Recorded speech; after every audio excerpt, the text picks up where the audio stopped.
All right, I'm delighted to be joined on the line by the Republic of Ireland and West Brom centre half, Dara O'Shea. How are you keeping, Dara? Yeah, very good, very good. Never ends in the championship. It's as relentless as it gets in terms of matches, and you play every minute of every game. Yeah, obviously the championship's a relentless schedule, and yeah, I've been playing a lot of football lately, which is great for myself. Uh, like a lot of football. So I think if you play tomorrow night, it'll be your 29th league game of the season, which will be the most matches you've played in a season so far, and you played every single minute in the league. Physically, how are you? How are you coping with that demands of the Friday, Tuesday, Saturday, Wednesday routine that is the championship? I feel great personally. I'm at a great level, physically with my fitness and my physicality. So yeah, I feel really comfortable. Obviously the games come quick and fast, and I've kind of found a routine that works for myself, which is getting me through this busy period. But yeah, in a really good place at the moment. You're back, well, probably 9, 10 months now from the ankle injury. How long did it take you to get to that place where you felt, you know what, I am 100%. I'm not thinking about this. I'm not working through any fitness issues at all. That when I walk out in that pitch, I'm 100%. Yeah, it was probably really the start of this season, having a good pre-season under my belt.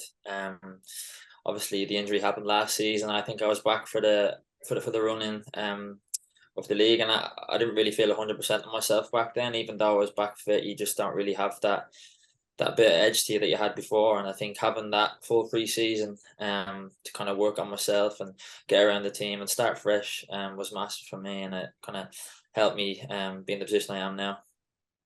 How does that little bit of edge missing, how does that actually play out when you're on the pitch? Is it, is it something you could see when you're watching back of videos? Is it just a little bit of nervousness when you're going into a tackle? What actually is that difference in confidence levels from one season to the next?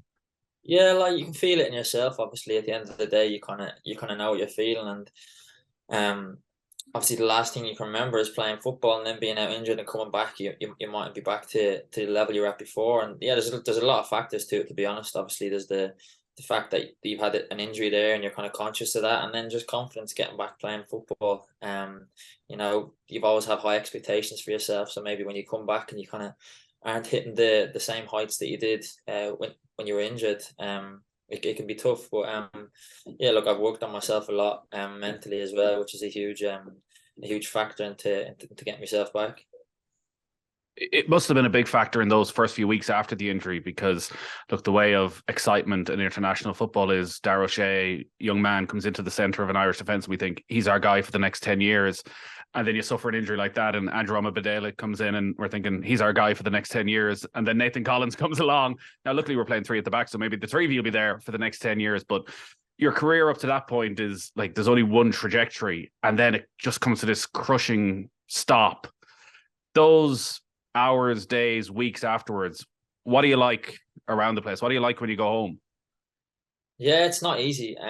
It was my first time I'd had kind of a setback like that in my career, and I think as well because football had gone so quickly and time had gone so quickly before that, I had quite a quick rise into kind of the spotlight as such, and playing for West Brom and coming into the international setup and playing. I never really had time to reflect on what I'd done. So I think it was maybe a good thing in a way that I got to sit back and look at what I'd done and kind of take that for what it is. And then obviously you have the other part of your mind telling you, will I get back to there? Do you know what I mean? Opportunities arise for other players in football, and that's the nature of it. And you see some lads doing brilliant, and you're really happy for them. At the end of the day, I want to be where they are too. So it is, I suppose, an added bit of pressure. But yeah, look, it was a tough time for myself. I had a lot of time to myself. You know what I mean? You're not around the lads in training, and it's quite a drastic change. You're in the gym doing your work, and you're looking out over the pitches, and you can see the lads training, and you just want to be there. And you know that there's nothing you can really do bar do your program and do your physical bits to kind of get yourself there eventually. But yeah, it was a tough time in my life, but I think it was very positive as well for myself. I got to focus on myself a lot more and kind of put lots of foundations in place for myself. Heard players who've been out for long periods talk about that, being around but not being involved, and different players take it different ways. Some want to be, do their physio work and then be in the dressing room and having their lunch with the rest of the lads and still be as much of a part of it. Some of them don't want to be. They want to actually just do their physio and go home because they know they're not getting the Saturday on the pitch. What were you like? Did you want to be still in there, being a leader, being a good teammate, or did you just need a period where actually I'm not playing, I need to step away?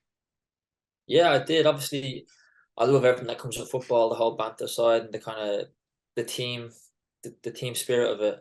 So when you're taken away from that and you don't have something to work towards the weekend, it is quite hard to kind of put yourself in that position. But yeah, at the start, I took a lot of time to myself, and then as I got on in my rehab, I then started integrating myself back into the team. You know, even in team meetings, trying to get back on board and not lose that kind of um the mental and tactical side of the game as well. Damien Delaney, a former Ireland defender, was on our show at the weekend, and we're talking about Evan Ferguson, and he was talking about, getting to the top of the mountain. Everyone looks at getting that first Premier League appearance, that breakthrough is you've made it, but actually the hard part starts then. It's lots of players have made one international appearance, one Premier League appearance. It's getting a 10-year career out of it is the difficult part, and that motivation and that relentlessness that you have, the drive to get there. A lot of players lose that. That period of reflection, is there a period of, you know what, I have made it, I've been very lucky? Did you have that sort of realization very on in your career of, I'm playing for West Brom, and I'm my late teens, early 20s, I'm making international appearances, everyone's talking to me about the next big thing in the heart of the Irish defence? Did you always have that drive of, I'm ready to go, or was there ever a period where you stepped off and started having yourself a little bit, maybe? No, I've always been quite a grounded lad when it comes to stuff like that. You know, I've always had the kind of the mindset that if I want something, I've got to work for it and got to know how to do it, and then put it into work. So I've kind of never took my foot off in that sense. But like I said, that time again when I was injured, it was a great time to look back at what I'd done, like you said, and to understand what I'd done, understand that I can definitely get back there and push on even more. Was a bit of a benchmark to get to. You mentioned foundations there, and putting foundations in place again for when you do get back. What were they? Physically, mentally, tactically, just improving maybe sides to the game that people don't see from the outside. You know, I worked a lot as well on kind of how I think about things, and got people to work with me on the mental side of the game, which I feel has improved me massively and probably helped me a lot. Stepping into kind of a leadership role here at West Brom. And then physically as well, I had a lot of time to work on myself and kind of get strength there that you can't really fit in during the season because of the busy period in the championship. So it was a nice time to kind of look at them and get all them right and in place. You were often described as a natural leader anyways, and I see you're vice captain with West Brom already at a young age. Those conversations you had, were they inside the club? Were they arranged by people inside the club? Did you go for outside help to have those conversations about your mentality to bring it to the next level? And what sort of things, as much as you can tell us, were you focusing on? Yeah, no, look, I knew myself it was going to be a time where it was kind of sink or swim for myself, and obviously I looked at that as a opportunity because you don't have to be fully fit to work on your mental side of the game. So it was something I went and looked for outside the club. I had obviously players come to me and speak to me when I was injured and just said, you know what, make sure like that you're switched on, make sure you look after yourself in that sense. And I think that was massive for myself. Like I like to think I've got like a good little team behind myself that work with me and that works well for me. We don't see that team usually, and it's, there's obviously a lot of money swirling around in football, and people are still shocked when they hear that players might have a personal coach outside of their club setup. Like, are you looking at every 1% of your life as to who I can talk to, how I can prove it? Are you past that stage now with the break and been back to football, and you just concentrate in the club environment? Yeah, obviously club's massive, but then you have alternatives and maybe people on the outside who can help you as well and bring your game on in different aspects. Lots of different opinions in football, and I suppose it depends on what ones you go for and what ones you choose to help yourself. Yeah. Evan Ferguson, obviously, I mentioned him there, probably finds himself in a similar position. We're waiting to see exactly how serious it is. It doesn't look as though it's the worst case scenario that people feared on Sunday. Would you have advice for him? Would you feel in a position actually now, even though you're not that much older, that you'd be giving him a call or giving him a text and you're in a position to hand out advice, the sort of advice you were receiving 18 months ago? Yeah, definitely. Look, Evan's been unbelievable. You know, even the time he come in with us in the last camp, you could tell already that there was something there. And then obviously he's proven that as of late in the Premier League, and he's been unbelievable. So a credit to him. And I think he's a type of kid anyway that what sort of head he's got. You don't have to speak to him; you can just tell how he carries himself around the place. That he's got a good head on his shoulders, and he'll be good. But yeah, I would definitely be offering some advice. Yeah. Are you like everybody else watching on and getting excited about the potential that is there? Yeah, 100%. I mean, and you see players like that come through, it's exciting. At the end of the day, I'm a fan of Ireland more than anything, and I think when you see someone like that coming through who can help us as a nation, and see the talent he has, it's amazing. And yeah, obviously really happy for him. And there's lots of other young players coming through who are making big impacts as well. That'll be massive for us. Yeah, it does feel as though the generation coming through is going to put Ireland in a very good place, and hopefully very quickly. When you look at why you made it, and if it's again that period of reflection, and an awful lot of players go to England when they're 16, 17, and we know the statistics of how many never make a first team appearance, how many of them end up coming back home. What do you think happened in your upbringing that you made it, that you are a leader in your team already at 23? That what is it when you look back through your time at Kevin's, through your time playing different sports, that you feel maybe gave you an edge on other people? I think, yeah, even if you go back to St. Kevin's, I was very lucky to be at a club that kind of wanted to do things right, and tried to mimic academies over here. So I kind of had that exposure to an academy setup before I came over to West Brom. And then even being here at West Brom, the loans I had were massive. The loans were such a crucial part of my kind of step into senior football, which made the progress a lot easier for myself. Getting them games under your belt were massive for me. The last time you had a full season like this, West Brom were in the Premier League, and when you were playing regular football, as a centre back, what's the difference in expectation between Premier League and Championship in terms of ball at feet? West Brom in the Premier League are a team who are generally fighting for survival. West Brom in the Championship are a team that people expect a lot out of. Yeah, it's two different styles of kind of football, I suppose. The Championship is relentless. There's a lot of games and it's tough. You go to some places and you're playing on not great pitches against tough crowds and tough opponents. And if anything, sometimes in the Championship you've got less time on the ball because of the nature of it. The Premier League was very quick and probably more so tactical for teams playing against. Players are probably a bit smarter as well, a bit more intelligent in what they do, and they all.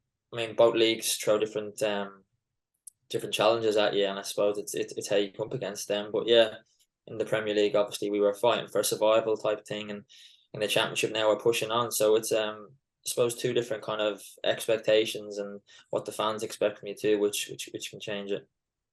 I'd imagine the physicality in the Championship of some of the strikers you're going up against is on another level. Like often when you hear even Premier League centre backs talk about, the 90s, they'd mention like Kevin Davies was actually the striker they hated going up against, even though no one would have him at that real top level because he was just so physically strong and a bloody nightmare to play against. Are there players that you've come up against this season that, maybe we're not talking about because they're not scoring 20 goals, but are as a defender to defend against, that maybe you learn more off them than other strikers? Yeah, definitely. There's some strikers in the Championship who are maybe coming to the end of their career and are kind of dropped down to play at this level and offer you lots of different challenges that you mightn't have faced before in your career. Obviously, some of them have been around a long time, so they're quite clever with what they do, and I think coming up against them is a great is great for me to learn. Do you know what I mean? To put myself in them situations and challenge myself against different type of players. The change in manager Carlos Coberran coming in, it's been a fairly rapid rise up the table. I know there's been a difficult couple of results over the last few weeks, but put yourself smack bang in contention for a playoff place, at least, and who knows if you continue in this form, maybe getting back in contention for the automatic promotion places. You've tasted the Premier League. Is that every morning waking up? That's the driving force that you feel as a player, that's where you need to be? Definitely. Having that experience in there kind of made me hungry for it. And yeah, we're in a great position now as a club. And the manager's come in, he's done some excellent things, and he's put some great stuff in place for us. And the group are really, really happy right now. We're positives, and there's a lot of confidence in the change room, which can be massive for us. And we've done well recently, and the momentum's been on our side. And yeah, we just hope that we can keep going. We don't want to look too far ahead, because it is such a long season and it's game after game and it's relentless. We need to just keep focusing on the next one and pushing our way up. Yeah. You're not the only Irish man who's important at West Brom. Jason Malumbi is there with you as well. I'm told that you put the arm around the shoulder. There's going to be no more bookings in any matches. You've calmed him right down. When he's back in the Ireland midfield in March, it's going to be a different man. Yeah, yeah. Jason's a character, but yeah, he's a great player. You know, he plays every game like it's his last, and I think that's all you want as a player on his team is to have him on your team and working hard for you. He's obviously been really good here as of late. Been a massive figure in the middle of the park for us, and he's been doing really good, and hopefully he can continue that on to internationals. To finish on the international side, we're just under 2 months away now from France. News today that Rafa Varane has retired from international football, but there's still quite a bit of talent in that French squad. Like this is the dream, I guess, for you when you're growing up, going up against one of the best teams in the world. Mbappe, packed house, nighttime game, Lansdowne Road. It's daunting, but I'd imagine you'd rather be nowhere else. Yeah, for sure. These are the games you want to play in. You know, as a kid, you watch games on the TV and you want to be a part of something special like that. And as well, playing them in the Aviva, in a front of a packed out crowd, hopefully is going to be special. And you're playing against one of the best teams in the world, which is something you get to do every week. So it's something as a player that I'll relish, and I'm sure all the rest of the lads will. Dara, very best of luck with everything at the club over the next few weeks, and we look forward to seeing you in Dublin in a couple of months' time. Thanks for talking to us. Brilliant. Thank you.